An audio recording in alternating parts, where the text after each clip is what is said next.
ناظرین، اردو ادب میں خوش آمدید۔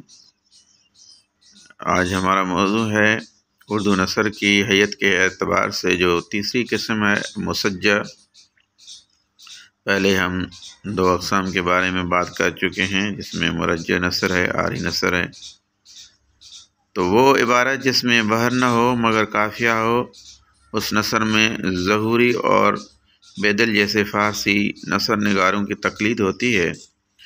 اس کی عبارت میں قافیے کی پابندی ہوتی ہے، جس کی وجہ سے اس نثر کو مقفع نثر بھی کہتے ہیں۔ اس نثر میں نپے تلے الفاظ اور فکرے جملے ہوتے ہیں۔ ثناء و بدائع و استعاروں اور تشبیہوں سے عبارت کو دلکشی و رنگینی بخشی جاتی ہے۔ قدیم زمانے میں ارباب اردو اور شعراء حضرات اسی نثر میں اپنے خیالات کا اظہار کرتے تھے۔ خصوصاً رجب علی بیگ سرور نے اس نثر کو خوب فروغ دیا اور اپنی مایہ ناز تصنیف فسانہ اعجاب اس نثر میں تحریر کی۔